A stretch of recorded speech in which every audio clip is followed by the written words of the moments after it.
Yes, welcome to another video. I'm Lewis, above me is John, and we've got the Everton preview coming for you today, guys. A massive game. Every game is massive at the moment, but this is crucial. Could extend our lead to 10 points if we win against a really good Everton side managed by Ancelotti.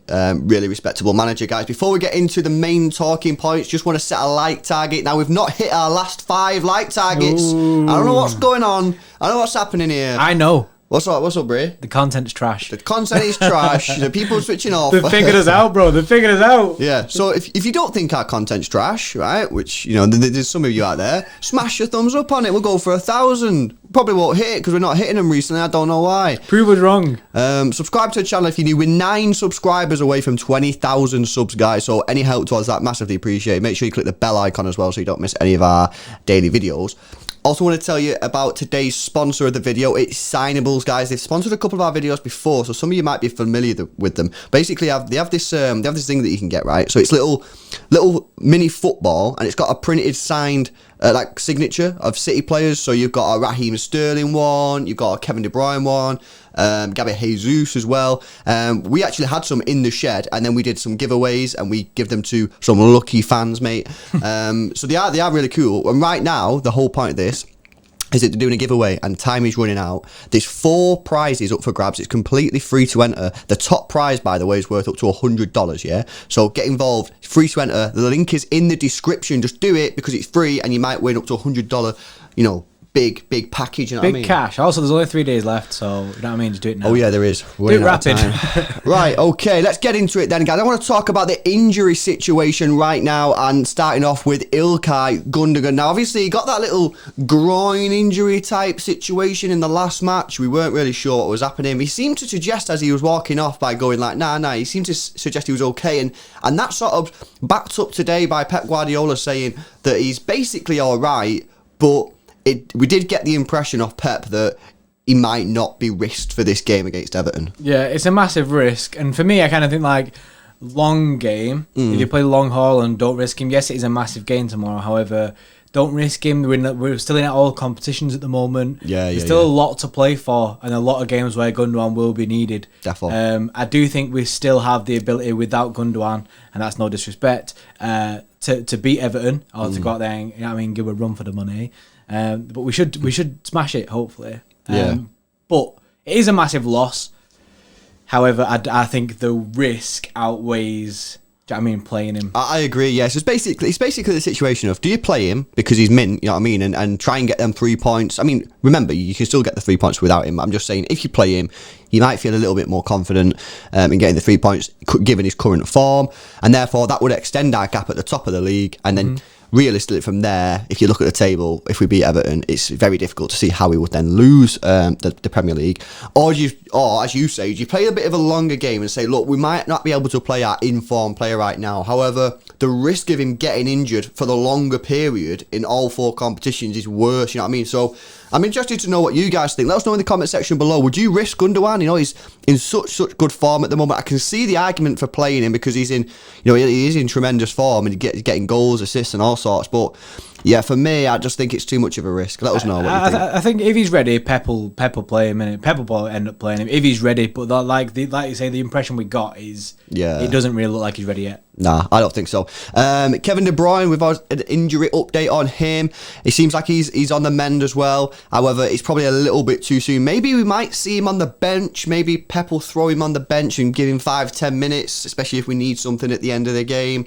However, it's still probably a little bit too soon for him as well. And it's the same. It's the same sort of situation. You know what I mean? You don't want to be risking Kevin De Bruyne in this game, which, you know, he might come through it, he might play, he might be fine, but the risk of him, you know, re-injuring himself coming back so soon, for me, it's just too much of a risk, you know what I mean? And again, for this one, I would leave him out. Maybe shove him on the bench. I'm not really fussed. Yeah, I think if he's on the bench, I'd like to get maybe a couple of minutes, something, try to reintroduce him back into the side. Like a lot of people have been questioning how he's actually going to get back in, and maybe the Gundogan injury will, I mean, kind of open that up for him. Yeah. But like he has been back in full training. However, like you're saying, it is very soon. I think there's only been a couple of days where he has been in full training. So, yeah. I mean, it's a bit of a risk just throwing him back in. It'd be nice to see him though on the bench. You know what I mean? Definitely. Because remember, I will go on to our next player now, Sergio Aguero. Aguero, you know, I mean, we saw him on the bench last time. Didn't get any minutes. He didn't come on, did he? No. But it was nice to see him. It gives the fans a bit of a boost. I think it probably gives the players a little bit of a morale boost, putting a little bit more pressure on Gabby Jesus because he's actually got to start, you know, performing. Because he's like, if I don't perform, Sergio's just going to walk straight into the team. And the question is on this one: will he get some minutes? Now, I believe that he should get some minutes now. I do think that we're at that stage where, you know, he's been fit for a while. You know what I mean? Remember, he had the COVID and that, but he didn't have any, you know, since he's been back, he's been back for a while in terms of, like, muscular fitness. Yeah. So I would personally be looking at getting Sergio Aguero some minutes. I wouldn't be looking at starting him. I think that's, you know, a bit too over the top. But I'd be looking at 15, 20 minutes in this game, you know, without a shadow of a doubt. Yeah, I think Pep confirmed that he won't start. I think Pep said that he'll be on the bench again. However, like you say, I want to see him get some minutes. I'd love to see him get some minutes, you know what I mean? Maybe like 15 minutes, 20 minutes here and there, you know what I mean? I'd love to see that. And it kind of, the reintroduction of Aguero will be massive. I think it'll be massive. I think it'll be a massive boost, you know? Yeah, I think it'll be a massive boost for the team. And I just think as well, it's time for us to figure out whether Aguero can, do you know what I mean? If he can do it. Do you know what I mean? There's not long left of the season. We don't want to be at the end of the season going, oh, but we don't know whether Aguero can stay fit. We need to know in it. So then reintroduce him back into the team.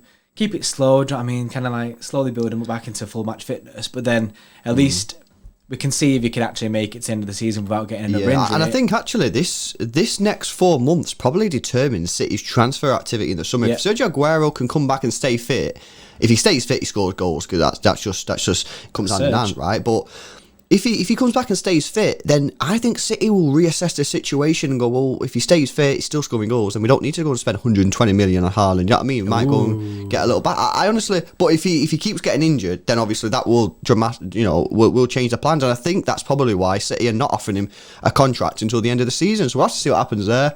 Obviously, with Gundogan being out, guys, we've got to fill the hole somewhere. For me, Phil Foden, he's been playing really, really well of late. He has been on the wings. He's played once or twice, or, you know, sometimes in the middle. But for me, this will be a massive, massive test for Phil Foden. I do believe that he'll drop back now into the central role with Gundogan being out. I think you'll probably see Bernardo Silva and Foden in there. Bernardo's probably going to be the...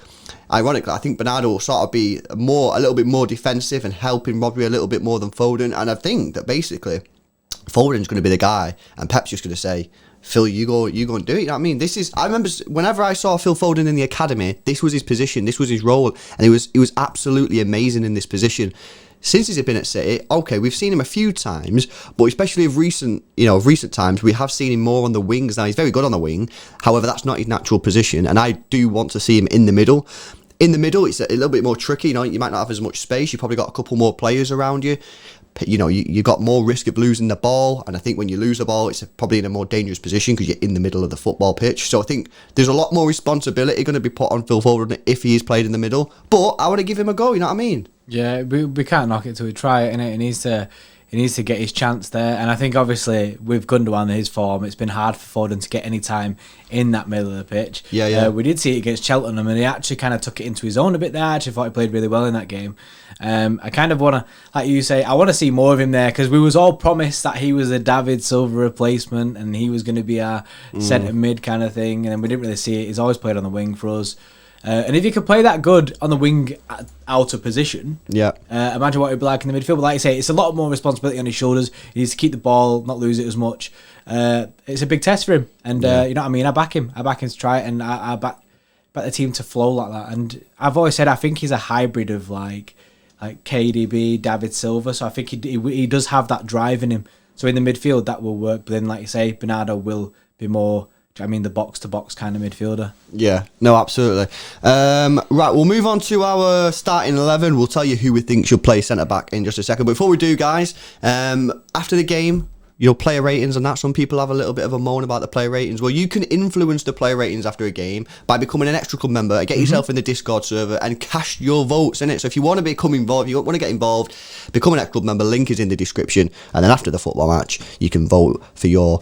to be fair, you know what we should do? We should make a man of the match icon type thing in it, so we can so the extra club members can pick the man of the match. Oh, yeah, that's a good one, that. But yeah, if you want to get involved, guys, become an extra club member, link in the description. Right, okay, I'll start off with the defence. So we're going to go Ederson, Cancelo, Stones, and we're going to go Diaz. Now, there will be a question mark on whether Diaz comes straight back in or Laporte holds his position. Laporte did play really, really well in the last match. Fair enough. He's getting back to his best. However, for me, don't change what's not broken. The Stones-Diaz partnership is working really, really well. And I just go back to that, guys. I know there's a lot of people who be like, no, go back to, Laporte, Diaz or something like that. But nah, for me, stick with Diaz.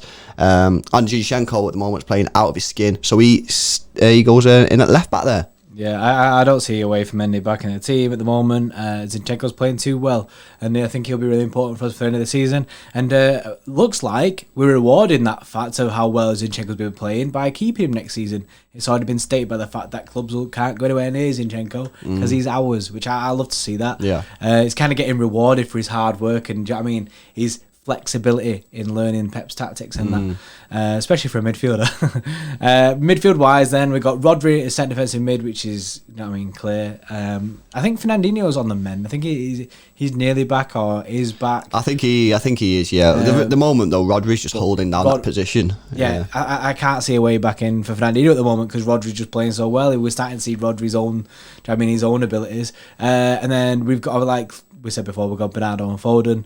And then up top is the front three of Jesus as a striker. We've got Mahrez right wing and Sterling as the left wing, which I think is a very strong lineup. I think that's very strong. I think the only question mark for me, other than the centre back pair, which to be fair, I think most people will go Stones Diaz, apart from a few people who like Laporte, who want Laporte and Diaz to be able to go. The only thing is, and let us know in the comments, is whether or not you'd rather play Sterling right, Torres left. I can see a big shout for that as well because Sterling's been playing well on the right.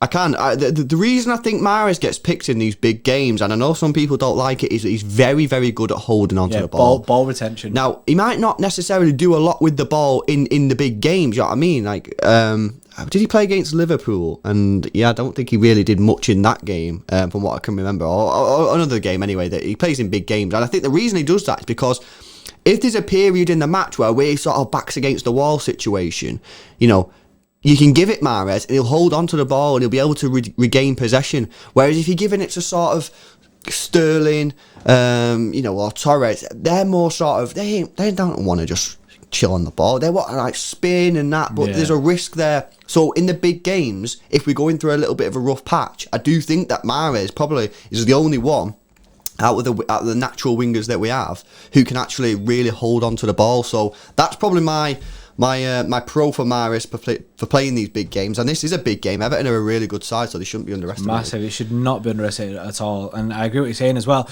And with Mahrez playing on the right hand side, it usually tends to give Sterling a lot more space. So if we can get the switch on, Sterling will get a lot more space on that left hand side. He's been liking his one-on-ones recently. Yeah, no, absolutely, guys. So let us know what you think in the comment section below. You happy with that team?